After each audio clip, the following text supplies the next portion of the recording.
요한복음 19장, 요한복음 19장 17절에서 22절입니다. 요한복음 19장 17절에서 22절입니다. 제 성경이 신약성경 180쪽입니다. 다 찾으셨죠? 우리 다 같이 합독하겠습니다. 시작. 그들이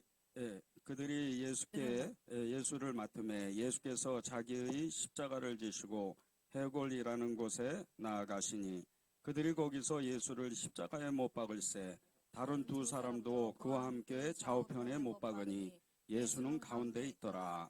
빌라도가 패를 써서 십자가에 붙이니 나사렛 예수 유대인의 왕이라 기록되었더라. 예수께서 못 박히신 곳이 성에서 가까운 고로 많은 유대인이 이 패를 읽는데 히브리와 로마와 헬라말로 기록되었더라. 유대인의 대제사장들이 빌라도에게 이르되 유대인의 왕이라 쓰지 말고 자칭 유대인의 왕이라 쓰라 하니 빌라도가 대답하되 내가 쓸 것을 썼다 하니라. 아멘. 하나님의 말씀입니다. 오늘 하나님께서 저와 여러분에게 주신 기도 제목이 나의 왕 나의 예수님. 이렇게 많이 들으셨죠? 나의 왕 나의 예수님. 예수님은 우리의 왕이십니다.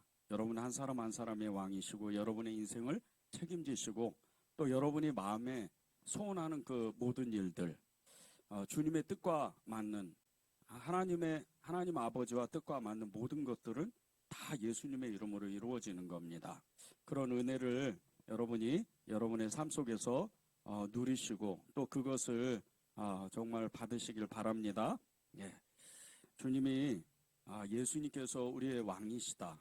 예수님이 우리 왕이시다. 이 믿음, 이 고백은요.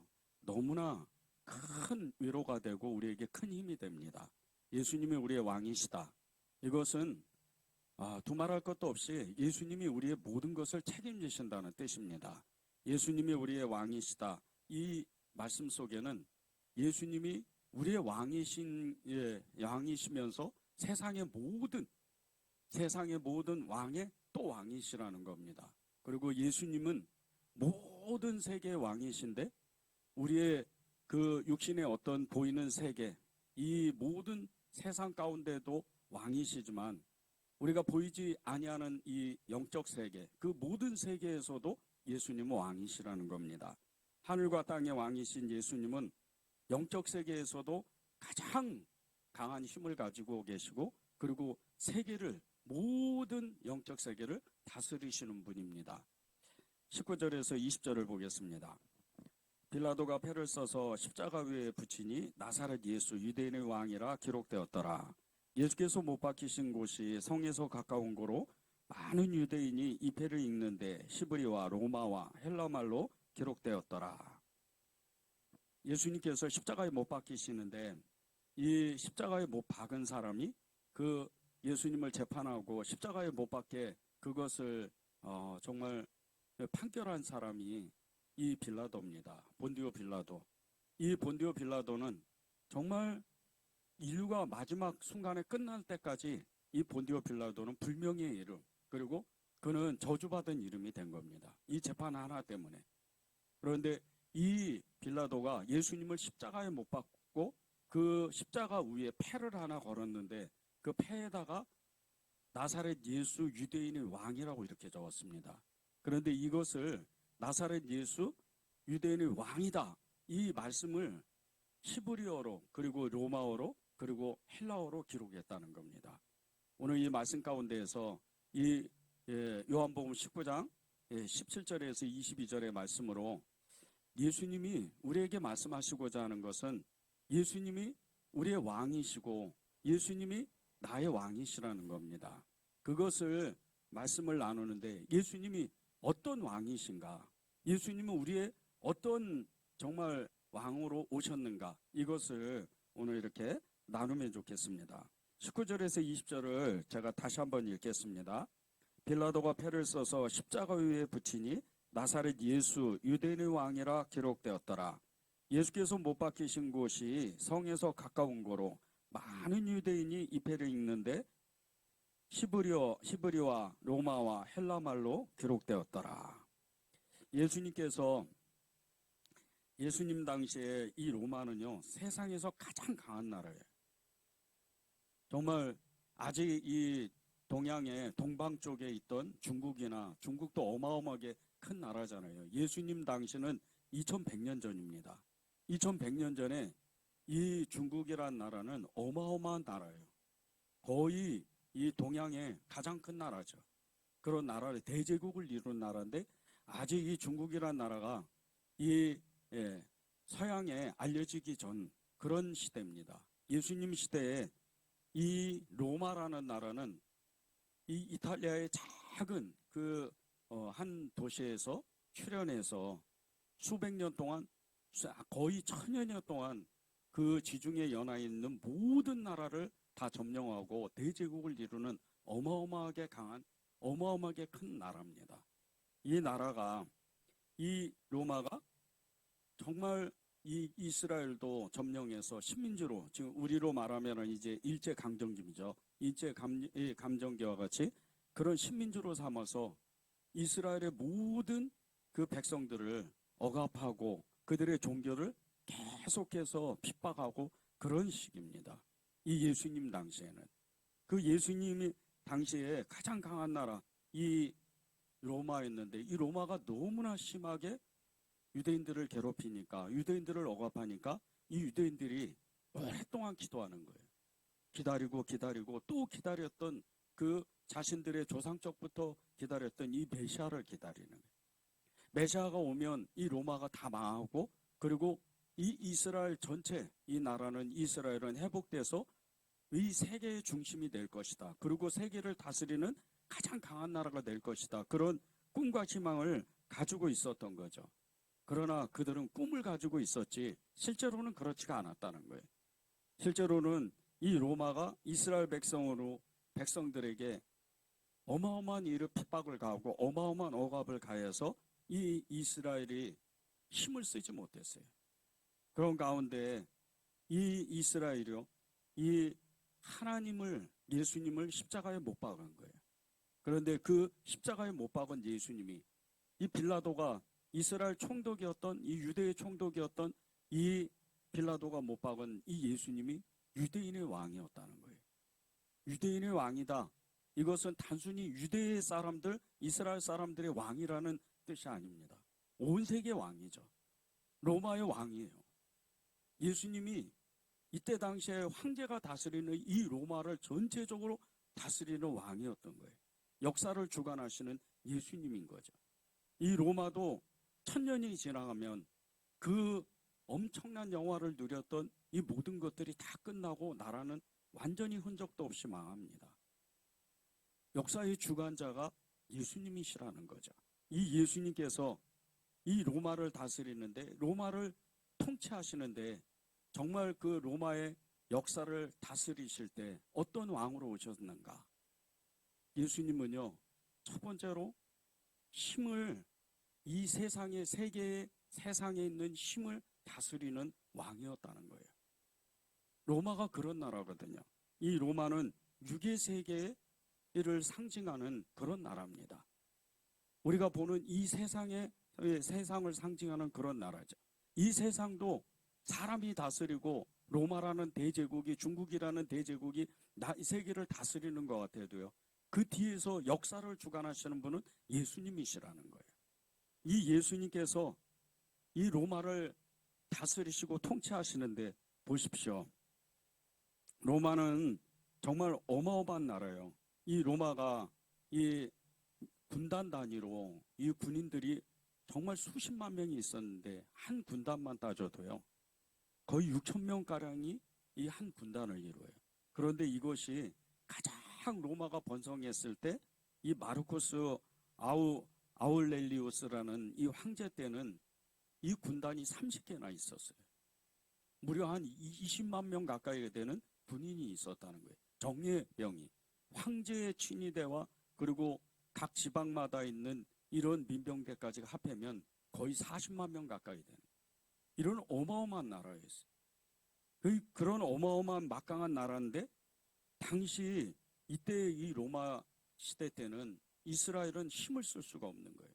독립할 수가 없는 거죠. 그런데 보십시오. 이 로마라는 나라, 이렇게 어마어마한 나라를 가지고 있지만 예수님은요, 그보다 더 큰 나라를, 큰 군대를 가지고 있었다는 거예요. 마태복음 26장 53절입니다. 너는 내가 내 아버지께 구하여 지금 12군단 더 되는 천사를 보내시게 할 수 없는 줄 아느냐. 예수님이 이 게세마네 동산에서 이 배신자 가룟 유다를 통해서 유대의 병정이 거의 100여 명 가까이 와서 예수님을 잡아가려고 해요. 그때 정말 이렇게 너무나 순간적으로 너무 놀란, 너무나 그냥 어찌할 바를 자신의 그 마음을 다스리지 못했던 베드로가 대제사장의 그 종이었던 말고의 귀를 자릅니다. 그때 주님이 이렇게 말씀하시는 거예요. 너는 내가 내 아버지께 구하여 지금 12군단 더 되는 천사를 보내시게 할 수 없는 줄 아느냐. 내가 한 번만 딱 부르면 하늘의 문이 열리고 하늘에서 12군단 되는, 12군단이면 어떻게 돼요? 로마 이 군단으로 군인들의 숫자로 따지면요, 한 7만 2천 명 정도가 되는 거예요. 그 천사들이 갑자기 내려온다는 거예요. 그런데 보세요. 지금 예수님이 베드로에게 말씀하신 이 지금 유대 병정들 숫자가 한 100여 명밖에 안 돼요. 이 100여 명을 대적하려고 하늘의 문이 열려서 천사들이 7만 2천 명이 내려온다는 거예요. 어마어마한 숫자예요. 로마가 30만 명, 50만 명이 있어도요, 지금 100명 때문에 7만 2천 명이 내려올 정도면 수천만 명이 하늘에서 내려온다는 뜻이에요. 그만큼 이 하늘의 군대는, 하늘의 천사들은 이 예수님의 말씀 한마디면 이 세상을 완전히 다스리고 한 번에 이 세상을 무너뜨릴 수도 있는 그런 힘을 가지고 있다는 거예요. 이 하늘나라의 왕이 예수님이신 거예요. 이 우리가 보이는 세상의 세계, 육적인 이 세계를 다스리는 이 로마가 아무리 막강해도요, 예수님의 그 하늘나라의 왕이신 예수님의 그 나라는 대적할 수가 없는 거예요. 우리는 육을 입고, 우리는 육신을 입고 이 세상을 살아가는 하늘나라의 시민권자들이에요. 하늘의 시민들이. 여러분들은 천국의 사람들이고 하늘나라의 사람들이. 여러분 주변에 얼마나 많은 이 천사들이 여러분을 그 보호하고 여러분의 삶을 인도하고 여러분의 삶을 도움을 여러분 주는 줄 아십니까?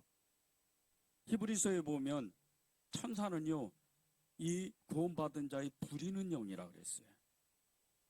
여러분이 그렇게 귀한 사람들이, 여러분의 왕인 예수님께서 여러분과 함께 하시고 그 말씀 한마디면 하늘의 문이 열려서 하늘의 모든 군대가 여러분을 도와주십니다.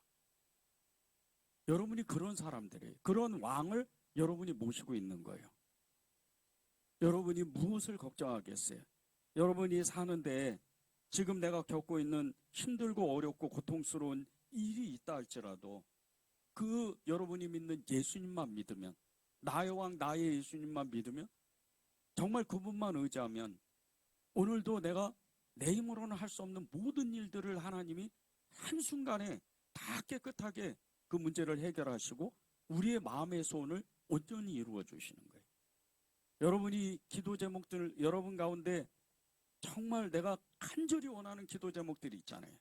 그 기도 제목들이요, 정말 예수님의 이름으로 정말 정확하게 기도하고 그것을 믿기만 하면, 그대로 된 줄로 알고 믿기만 하면 여러분의 왕이신 예수님께서 그분의 이름으로 이루시는 거예요. 그분이 여러분의 왕이에요. 그분이 여러분의 정말 여러분의 그 하나님이시고 여러분의 주인이시고 여러분의 왕이십니다.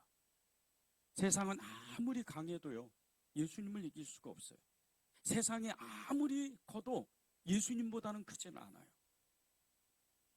여러분이 예수님을 의지하고 여러분이 예수님을 따라가기만 하면, 여러분이 예수님을 온전히 믿기만 하면 여러분 이미 세상을 이긴 사람들이에요. 세상의 힘이 아무리 강하다 해도요, 언젠가는 반드시 무너지게 돼 있어요. 지금은 내가 좀 답답한 인생인 것 같고, 지금은 내가 좀 답답한 일들을 겪는 것 같아도요, 그 일들은 우리가 믿는 예수님의 이름 때문에, 나의 왕이신, 나의 예수님이신 그분의 이름 때문에 반드시 그것은 끝난다는 거예요.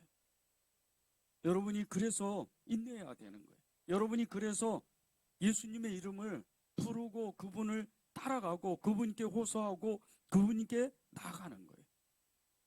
예수님 안에 있는 여러분이 얼마나 존귀한 사람들인 줄 아십니까? 나의 왕, 나의 예수님, 그분을 내가 고백하는 여러분 한 사람 한 사람이 예수님의 그 편에서, 하나님의 편에서, 하늘나라의 그 천사들이 그 편에서 여러분을 바라볼 때는요, 너무 귀한 사람들이에요.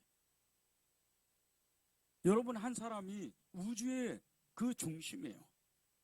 여러분 한 사람이 이 세계의 역사의 시간의 중심인 거예요. 그래서 한 영혼을 천하보다 귀하다고 주님이 말씀하시는 거예요. 여러분이 그런 사람들이에요. 절대 낙심하고 절대 쓰러지고 절대 정말 약해지면 안 돼요.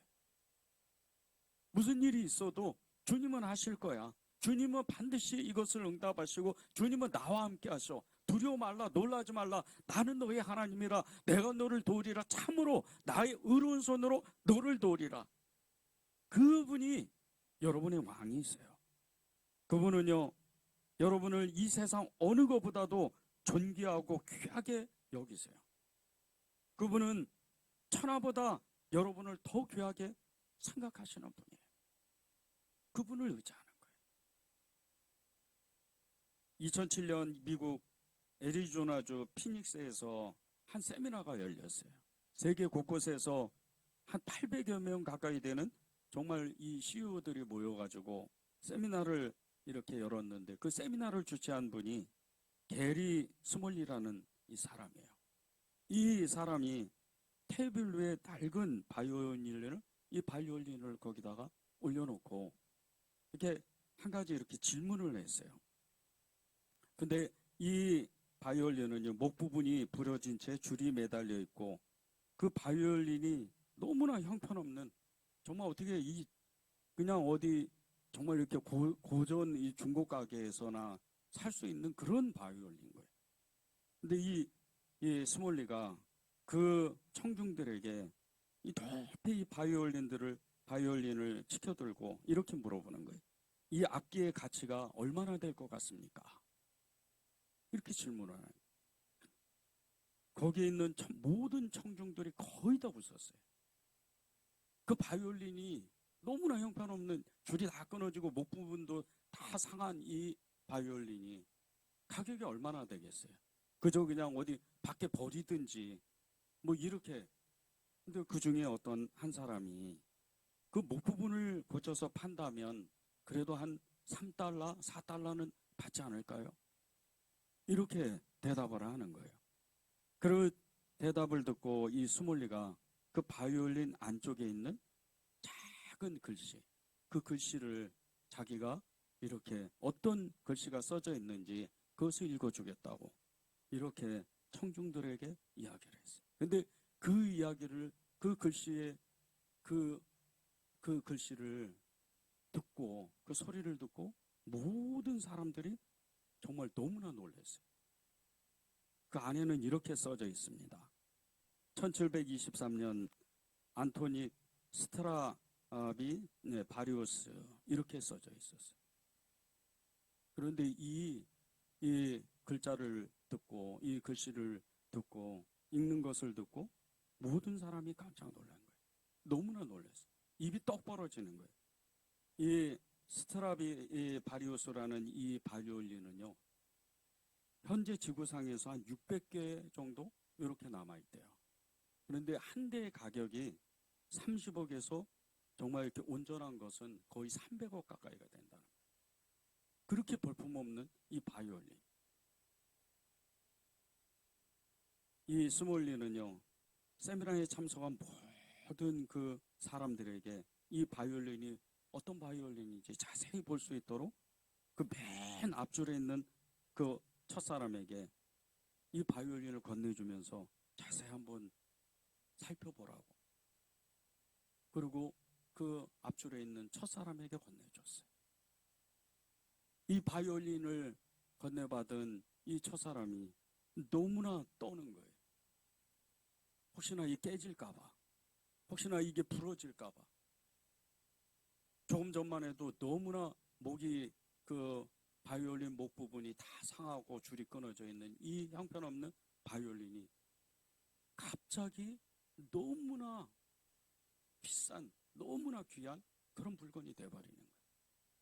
한 사람씩 뒷사람씩 이렇게 건네받으면서 모든 사람들이 정말 숨을 죽이면서 이 바이올린을 자세하게 살펴보는. 조금 전만 해도 800명 가까이 되는 이 사람들이 웃음을 터뜨리고 비웃고 그랬던 그 모든 것이 갑자기 경건해지는 거예요. 우리가 이 바이올린이요 보면서 우리는 이 예화를 들으면서 이 바이올린이 너무 귀하다는 걸 알아요.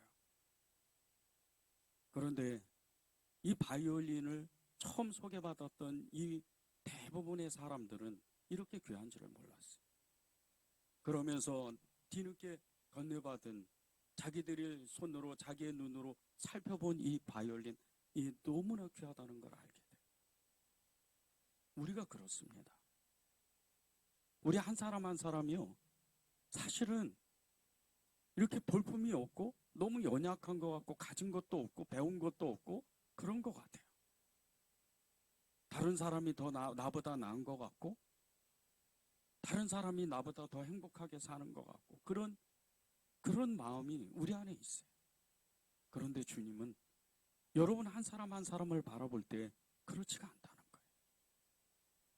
우리가 예수님은 나의 왕이요, 예수님은 나의 주인이시오, 예수님은 나의 하나님이시오, 나의 구세주십니다, 내 구원자입니다, 그렇게 고백하는 그 고백 속에는요 예수님이 이 세상의 주인이시고 하나님이신 것 같이 역사의 주관자이시고 시간의 주인이신 이 예수님이 그렇게 고백하는 것 같이 우리가 예수님의 사람이라는 거예요. 여러분이 그런 예수님을 왕으로 모신 사람이에요. 그러면 우리가 어떻게 살아야 돼요? 주님은요 우리를 여러분 한 사람 한 사람을 내가 너를 내 손바닥에 새겼다고 이사야 49장 16절에 말씀을 해요. 절대 잊어버릴 수가 없다는 뜻이잖아요. 절대 놓을 수가 없다는 뜻이에요. 그러면 우리는 주님 앞에 고백하는 거예요. 하나님은 나의 왕이셨습니다. 예수님은 나의 왕이셨어요. 이 로마가 세상을 다스리는 어마어마한 세상의 그 가장 큰 힘인 것 같은데도 이 세상이 너무나 큰 세상인 것 같은데 그 세상의 힘이 너무나 큰 것 같은데 내가 모시고 내가 사랑하고 내가 믿는 이 예수님이 그보다 더 크신 분이고 세상을 다스리는 분입니다. 그분이 나의 왕입니다. 그렇게 고백하는 거예요. 그때 주님은 저와 여러분에게 이렇게 말씀하시는 거예요. 담대하라 세상, 내가 세상을 이겼노라. 담대하라, 내가 세상을 이겼노라. 그분이 여러분의 왕이에요. 그분이 여러분과 함께 살고 싶으신 거예요. 진정으로 함께 살고 싶은 거예요. 우리가 예수님이 나의 왕이다, 예수님이 나의 정말 이 예수님이시다 그렇게 고백하는 것은 이 세상을 이기신 예수님께서, 이 로마를 이기신 예수님께서 나의 왕이라는 거예요. 그것을 여러분이 믿으시길 바랍니다. 두 번째는 예수님의 그 십자가의 그 패 안에 나사렛 예수 유대인의 왕이다, 이 글씨를 쓴 두 번째 글은요 헬라어예요. 이 헬라어는 그리스 말입니다. 이 그리스 사람들은 자신들의 역사에 대한 자부심이 대단한 사람들이에요. 이루 말할 수가 없어요. 예수님이 오시기 500년 전에 이미 이 그리스의 정말 고대의 철학가들이 이 그리스를 완전히 정말 통치하고 다스리고 그 그리스의 그 문화의 영향력, 이 철학의 영향력은 어마어마했어요. 로마가 이 지중해 연안의 모든 국가들을 다 점령하고 다스렸지만 이 그리스도 로마가 점령했지만 로마의 속국이 되었지만 정신세계만큼은 그 문화는 점령하지 못했어요. 오히려 반대로 이 그리스가 이 로마를 점령했어요. 정신세계를 이 그리스의 철학 사상이 로마의 모든 사람들, 로마의 대부분 귀족들과 황제들 그리고 일반 시민들을 다 점령을 했어요. 이 그리스가 그 유명한 철학자들 소크라테스 그리고 플라톤, 아리스토텔레스 이런 어마어마한 철학자들이 그들이 세운 이 철학 사상으로 인해서 이 지중해를 다 점령했던 이 로마 사람들의 정신세계를 완전히 지배해버려요. 그리고 나서 이 그리스는요, 자신들이 로마의 속국이 되었지만 결국에는 이 로마의 문화를 완전히 바꿉니다. 이 그리스, 이 헬라어는요, 정신세계입니다. 정신세계를 다스리는 왕이에요. 이 헬라의 이 철학 사상은 인간과 자연의 근원이 무엇인지를 배우게 하는 그 정신적인 세계의 왕이에요. 이 그리스의 철학자 중에 한 사람이 플라톤. 이 플라톤은요, 이 플라톤의 이데아 사상은 인간의 눈으로 보는 세상이 진짜가 아니라 이상으로 보는 세상이 진짜라는 이 사상을 만들었어요. 그리고 이 로마 사람들을 완전히 지배한 거예요. 보이는 세계가 진짜가 아니고 보이지 않는 우리가 생각 속에 있는 그 세계가 진짜 세계다. 그것을 주장했어요. 그런데 이 세계는요, 로마의 사람들에게 이상한 이 사상을 주입을 시켰어요. 그것이 이 세상은 정신적인 세상이다. 이 세계는 정신적인 세계다. 이렇게 주장을 하는 거예요. 이 정신적인 세상의 그 왕은 미래에 대한 희망입니다. 아직도 불확실한 알지도 못하는 그 세계가 자기의 생각 속에 자신들의 생각 속에 있는 자신들의 그 생각 속에 철학 사상이 있는 이 이데아의 이 사상으로 인해서 행복할 수가 있다는 거예요. 하나님과는 아무 관계가 없어요. 예수님과는 아무 관계없는 그런 세상이에요. 삶의 끝에 목적지도 분명하지 않는 이 불확실한 세계를 만드는 게 철학이었어요. 그리스 사상입니다. 이 세계는 문학과 지식을 통해서 종교를 만들고 그리고 인간을 통제해요. 지금 이 세상 가운데 정말 이 예수님을 떠나서 예수님을 외면하고 예수님을 대적하면서 종교를 만들고 철학 사상을 만들고 문학을 만들어서 끝내는 허무한 죽음으로 이끄는 너무나 이 세상이 혼탁한 정신적인 이 정말 혼란한 시대예요. 이런 시대에 주님은요, 저와 여러분에게 예수님이 왕이 되어야 된다는 거예요. 예수님이 주인 되어야 된다는 거예요.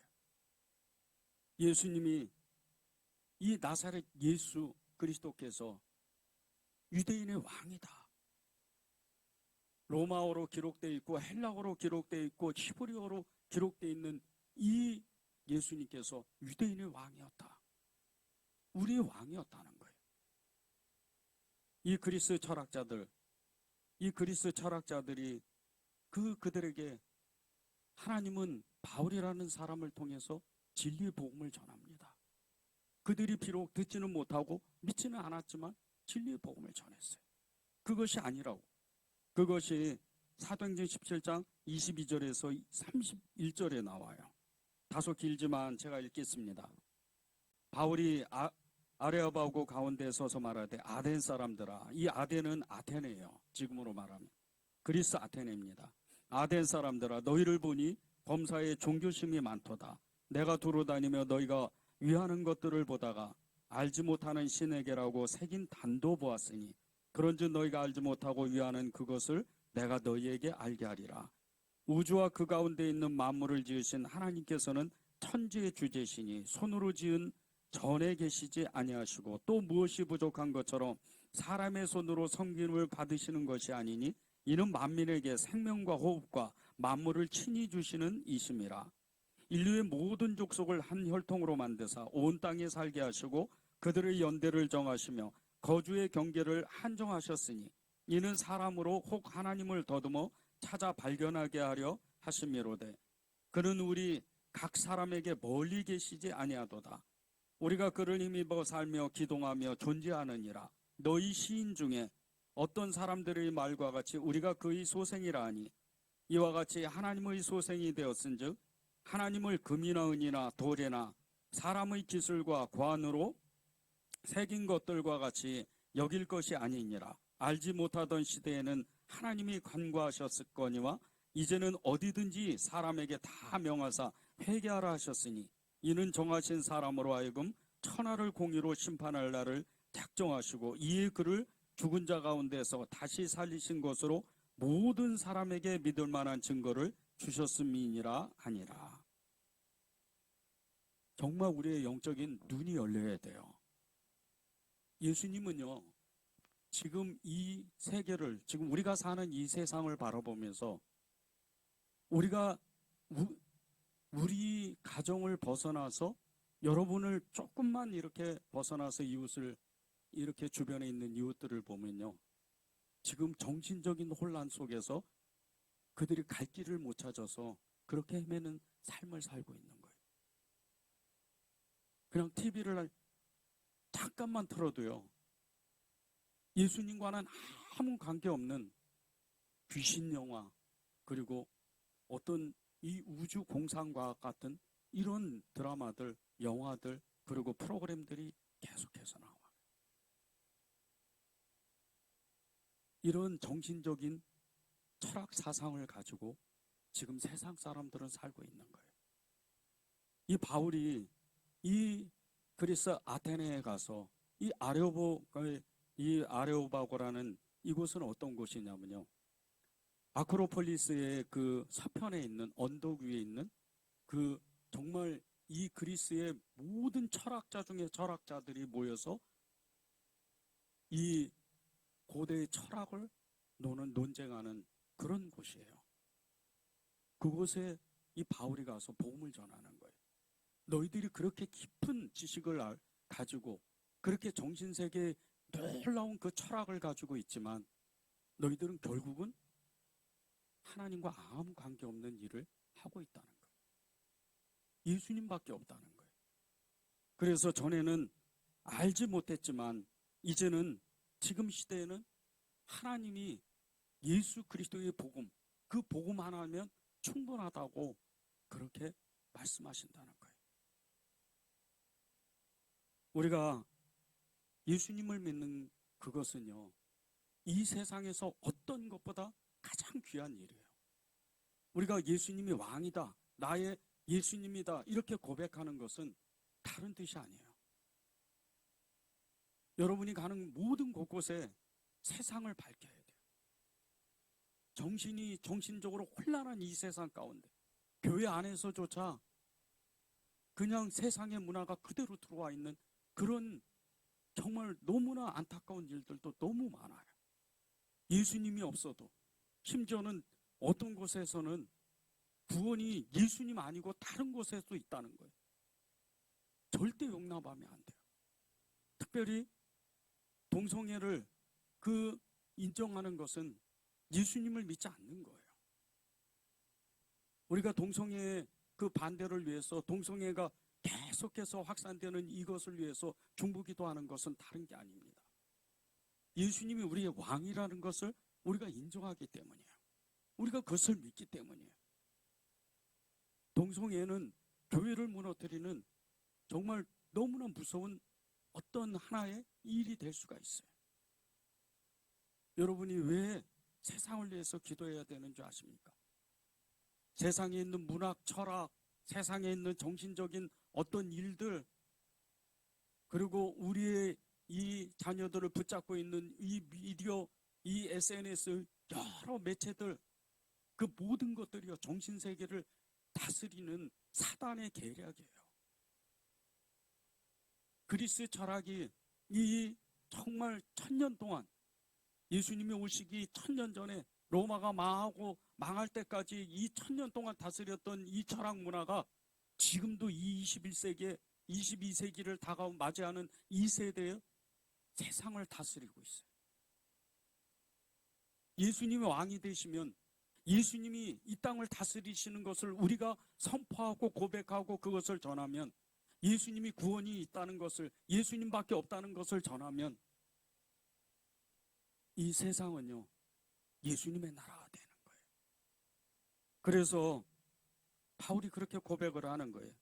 사도행전 4장 12절입니다. 다른 이로서는 구원을 받을 수 없나니 천하 사람 중에 구원을 받을 만한 다른 이름을 우리에게 주신 일이 없습니다.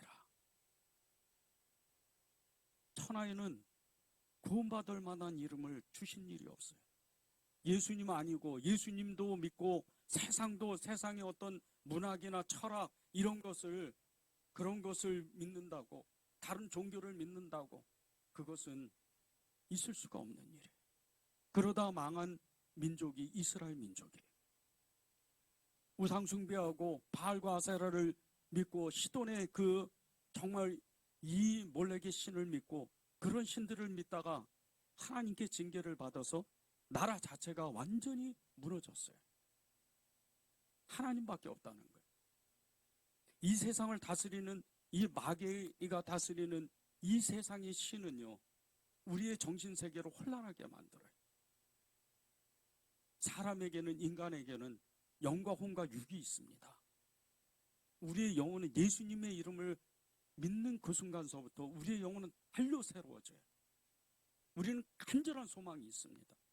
예수님을 더 사랑하고 싶고, 예수님을 따르고 싶고, 예수님을 더욱더 예수님께 순종하고 싶은 마음이 있어요. 이게 영이에요. 그런데 우리의 혼, 우리의 정신세계는요 너무나 연약해서 우리의 그 의지로 어쩌면 예수님도 믿고 세상도 믿고 그런 사람이 있다는 거예요. 이 영혼육이 하나가 돼서, 우리의 지정이가 하나가 돼서 예수님을 고백하고 예수님을 믿어야 돼요. 대한민국의 최고의 지성이었던 이 이어령 교수님, 교육부 장관도 하셨죠. 이 이어령 교수님이 예수님을 믿었던 것은 무슨 지식이 굉장히 높아서, 그리고 정말 배울 것이 없어서 예수님을 믿은 게 아니에요. 이 이어령 교수님이 자신의 지식으로는 도달할 수 없는 초자연적인 하나님의 역사를 경험하고 체험했기 때문에 예수님 앞에 돌아오는 거예요.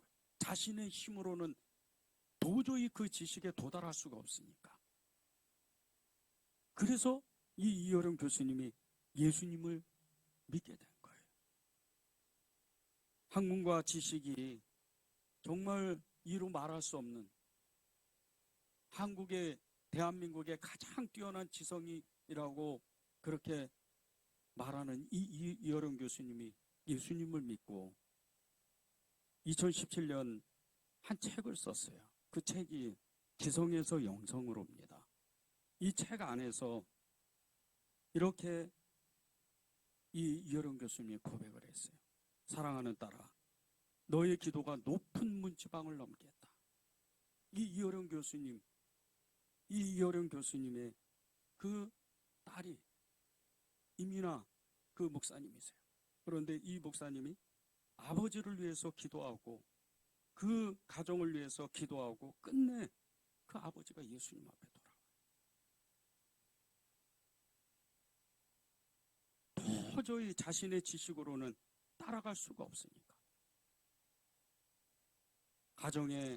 자기 가족의 자녀들에게 닥쳐있는 그 험한, 그 자신의 힘으로는 정말 이 문제를 해결할 수 없는 그 모든 일을 하나님이 만드시고 하나님이 해결하시고, 그것을 보고 이 이어령 교수님이 주님 앞에 돌아오는 거예요. 이어령 교수님이 추장암으로 2022년도에 돌아가셨어요. 항암 몇 차례 하고 너무나 연약한 몸이 되었을 때 늘 예수님 불렀습니다. 생명을 연장하려고 노력하지 않았어요. 자기가 알고 있던 모든 것들을 내려놓고 오직 주님만 찾았어요. 다른 이로서는 구원받을 수 없나니 천하 사람 중에 구원받을 만한 다른 이름을 우리에게 주신 일이 없다. 예수님은요, 우리에게 우리의 정신세계를 다스리고 그 정신세계를 하나님이 우리 가운데 우리의 모든 세계를 다스리고 싶은 분이에요.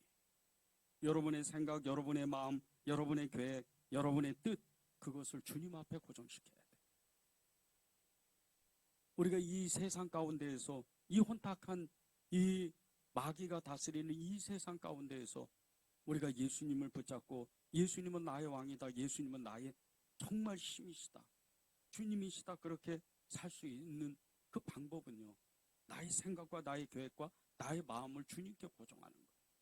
오직 예수님밖에 없다, 이 믿음을 갖는 거예요. 세 번째는요, 이 영적 세계의 왕입니다. 예수님의 십자가의 패에 로마어와 그리스어 그리고 히브리어로 기록되어 있어요. 그런데 이 히브리어는요, 이스라엘의 사람들이 수천 년 동안 쓰고 배우고 가르쳤던 언어입니다. 이 이스라엘 사람들은 그 어느 민족보다 여호와 하나님을 믿는 종교성이 강한 민족이에요. 그런데 그들의 실수는요, 그들의 그 영적 세계는 예수님을 반쪽만 믿는 거예요. 하나님을 반쪽만 믿는 거예요. 여호와 하나님도 믿고 세상의 신도 믿는 그런 사람들이었어요. 그래서 어떨 때는 영적인 사람들, 어떤 때는 세상에 다분히 세상적인 그런 사람들로 살아가요. 신명기 6장 4절 9절을 읽겠습니다. 이스라엘아 들으라, 우리 하나님 여호와는 오직 유일한 여호와시니 너는 마음을 다하고 뜻을 다하고 힘을 다하여 너 내 하나님 여호와를 사랑하라. 오늘 내가 내게 명하는 이 말씀을 너는 마음에 새기고 내 자녀에게 부지런히 가르치며 집에 앉았을 때든지 길에 갈 때든지 누워 있을 때든지 일어날 때든지 이 말씀을 강론할 것이며 너는 또 그것을 내 손목에 메어 기호를 삼으며 내 미간에 붙여 표로 삼고 또 내 집 문설주와 바깥문에 기록할지니라. 약속의 땅 가나안 땅을 앞두고 이 이스라엘의 지도자인 모세가 백성들을 향해서 마지막 설교를 해요. 정말 간곡하게 부탁하는 거예요. 너희들이 40년 동안 어마어마한 실패를 겪고 그럼에도 불구하고 하나님은 너희들을 붙잡아 주신 것처럼 이제 가나안 땅으로 들어가는데 이제 세대가 세대를 이어서 살 텐데 제발 좀 부탁한다. 그러면서 첫 번째로 말씀을 전하는 거예요. 이스라엘아 들으라, 우리 하나님 여호와는 오직 유일한 여호와시다. 오직 유일한 여호와시다. 이것을 잊지 말라는 거예요. 그런데 그 오직 유일한 여호와를 너희들이 어떻게 사랑해야 되는가? 너는 마음을 다하고 뜻을 다하고 힘을 다하여 내 하나님 여호와를 사랑해라. 하나님이 예수님이 우리에게 왕이 되시려면요, 진짜 오직 믿음, 오직 신앙이 있어야 돼요. 오직 예수의 신앙이 없으면 왕이 될 수가 없어요. 우리의 영적인 눈이 열리는 것, 우리가 영적으로 사는 것도요, 오직 믿음, 오직 예수가 내 안에 들어와야, 내 안에 통치가 돼야, 나를 다스려야, 그래야 예수님이 우리의 왕이 되시는 거예요. 우리가 늘 듣던 말씀이잖아요. 늘 오직 예수님은 나의 사랑, 나의 하나님이라고 그렇게 고백을 하잖아요. 그런데 이것이 오직이에요. 오직이란 뜻은 다른 게 없다는 거예요. 오직이란 뜻은 예수님이 전부가 될 수밖에 없다는 거예요. 그분이 보세요. 그분이 우리에게 마음에 새기래요. 당신의 말씀을 마음에 새기라. 손바닥에 새긴 것 같이 마음에 새기라는 거예요. 그리고 그것을 집에 있을 때든지 길을 갈 때든지 그것을 배우고 가르치고 너희 자녀들에게도 또 가르치고 그렇게 하라는 거예요. 왜 우리가 성경을 읽고 왜 우리가 성경의 말씀을 붙잡고 기도합니까? 우리의 왕이신 예수님께서 말씀으로 오셨기 때문이에요. 그 말씀이 우리를 기독케 하시고 우리에게 믿음을 주시는 거예요. 다른 건 없어요. 기적, 이적, 표적, 어떤 정말 어떤 장소에 가서 어떤 곳에 가서 어마어마한 기적을 체험하고 정말 살아계신 하나님을 만나도요, 우리의 인생이 변하지가 않아요. 우리의 인생이 변하는 건 왕이신 예수님이 나와 지금 함께 계셔야 돼요. 그래야 내가 내 인생이 변하는 거예요.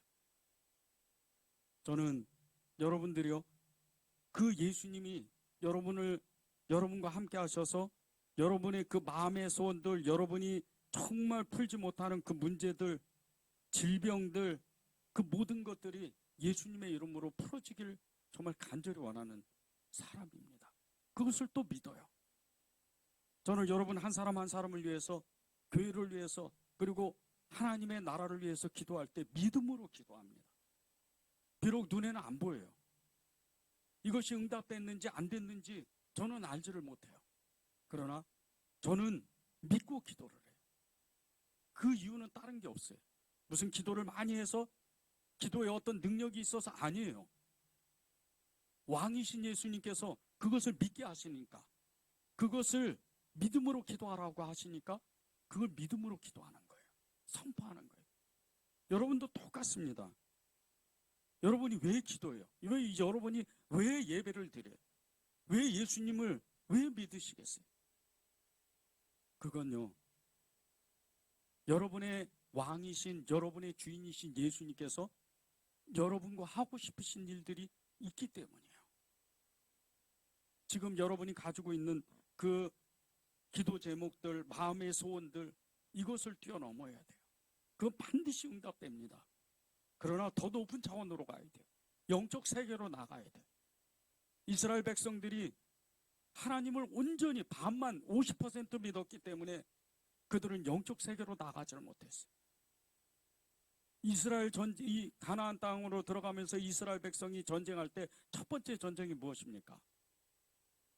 철옹성과 같은 여리고성을 무너뜨리는 거였어요. 도저히 무너뜨릴 수 없었어요.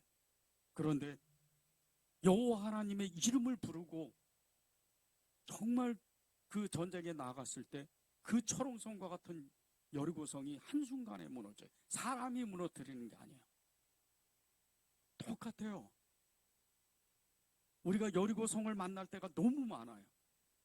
우리의 그 앞에 인생의 장벽들이 정말 우리의 힘으로는 도저히 넘어갈 수 없는 장벽들이 많습니다.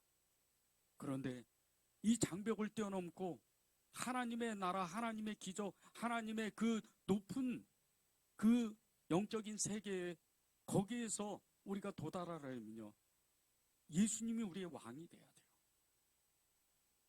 우리는 믿음을 가지고 사는 사람들이잖아요. 여러분이 얼마나 예언적인 사람들인 줄 아세요? 여러분 중에 천국을 못 간다고 믿는 사람 아무도 없잖아요. 이 믿음 하나만 해도요, 이 고백 하나만 해도 우리는 이미 수십 년을 앞서가서 사는 사람들이에요.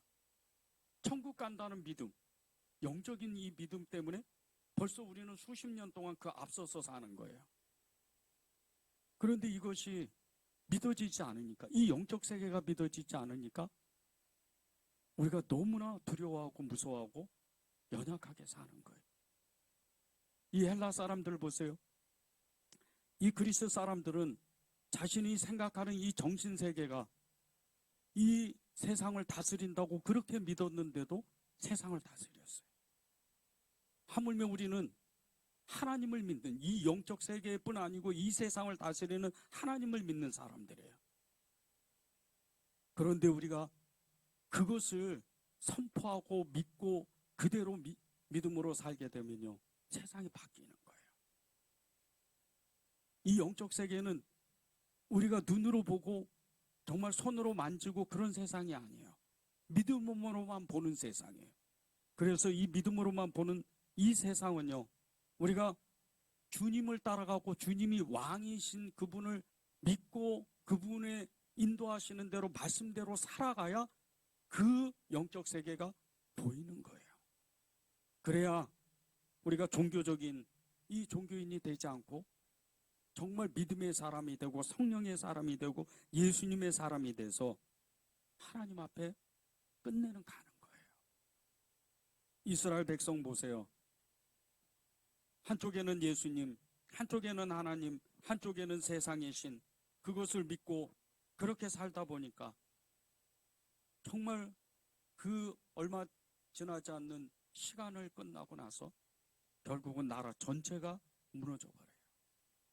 그리고 또 수세기가 지나서 이스라엘이 완전히 로마에 의해서 무너져 버려요. 하나님을 믿었는데, 선택받았는데 너무나 중요해요. 나사렛 예수, 유대인의 왕이다. 로마어로, 헬라어로, 히브리어로 기록되어 있는, 우리 말로 기록되어 있는 이 예수님이요, 이 예수님은 우리의 왕이세요. 그분을 우리가 정말 믿을 때 오직 믿음, 오직 하나님 예수밖에 없다는 그 믿음을 고백해야 돼요.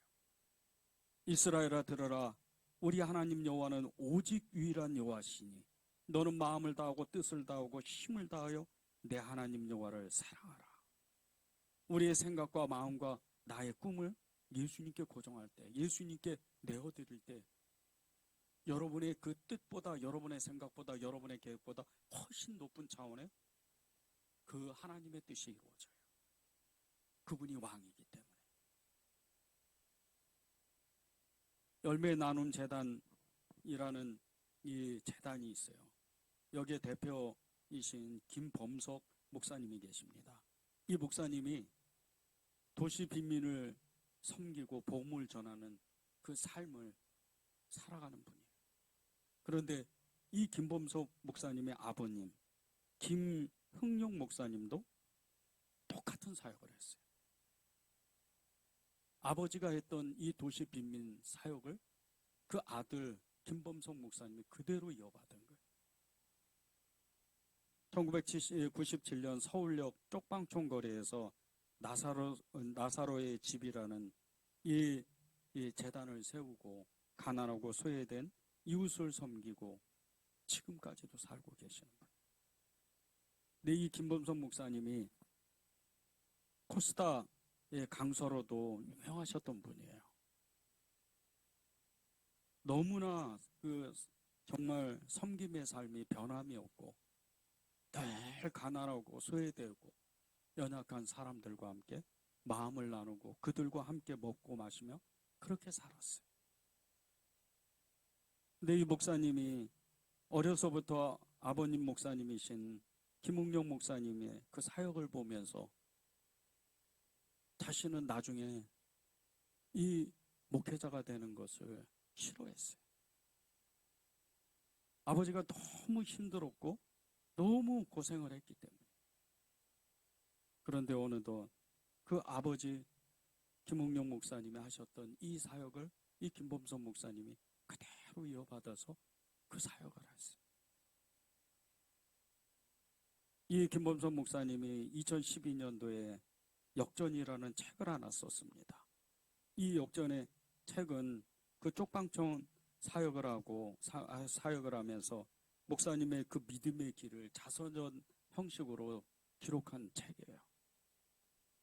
근데 이 책 속에서 이렇게 목사님이 고백을 합니다. 좁은 길에서 하나님의 역전을 체험하라. 결정적 순간에 좁은 길을 선택한 사람을 하나님은 쓰신다.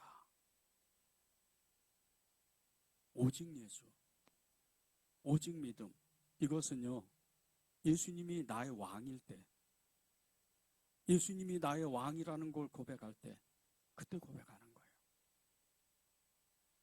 하나님이 우리에게 어떨 때는 너무 좁은 길, 정말 세상하고는 구별된 그런 길을 믿음의 길을 가게 할 때가 있어요. 여러분이 그렇잖아요. 정말 하나님이 여러분에게 마음을 한 사람 한 사람에게 주셔서 뭐 어떤 일을 이렇게 맡기실 때 그 일은 보편적으로 많은 그리스도인들이 하지 않았던 그런 일일 수도 있어요. 가난하고 연약한 사람들, 소외된 사람들, 그리고 너무나 작은 교회들을 섬기게 하는 그런 사명을 여러분에게 주실 때가 있어요. 그 길은요, 사실은 좁은 길이 아니에요. 생명의 길입니다. 그 길은 예수님이 걸어가셨던 그 길이에요. 길이요 진리요 생명이신 예수님께서요, 좁은 길로 오라고 말씀하시는 이유가 있어요. 그 좁은 길을 가다가 어느 순간에 길이 넓어집니다. 예수님이 왕이시기 때문이에요. 인생길은요, 제가 믿음을 가진 지가 25년입니다. 그런데 믿음의 인생길을 가면서 25년 정도 되니까 믿음이 뭔지를 조금은 느끼는 것 같아요. 알지는 못해요. 많은 일들이 있더라고요. 좋을 때도 있고 슬플 때도 있고 기쁠 때도 있고 낙심할 때도 있고 좌절할 때도 있고 어려운 일을 만날 때도 있고 쉬운 일을 만날 때도 있고 좋은 사람 만날 때도 있고 조금 어려운 사람 만날 때도 있더라고요. 그런데 다 지나가더라고요. 아무리 큰 문제도 다 지나가더라고요. 예수님의 이름이면 끝나더라고요. 주님이 저와 여러분에게 예수님은 나의 왕이시다. 예수님밖에 없다. 예수님은 나의 주님이시다. 그렇게 고백하라고 하는 것은 다른 게 아니에요. 그분이 여러분의 정말 왕이시기 때문이에요. 여러분을 사랑하는 그분이 여러분을 사랑하고 싶기 때문이에요. 이스라엘아 들으라.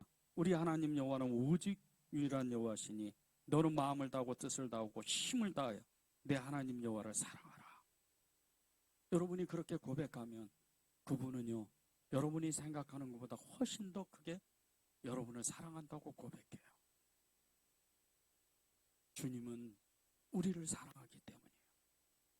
여러분의 일생 가운데 여러분의 왕이신 예수님께서 여러분의 인생을 인도하시고 여러분을 통해서 가족이 변화되고 세상이 변화되고 이웃이 변화되는 그런 놀라운 기적적인 삶을 사시기를 바랍니다. 우리가 말씀 붙잡고 전심으로 기도하면 좋겠습니다.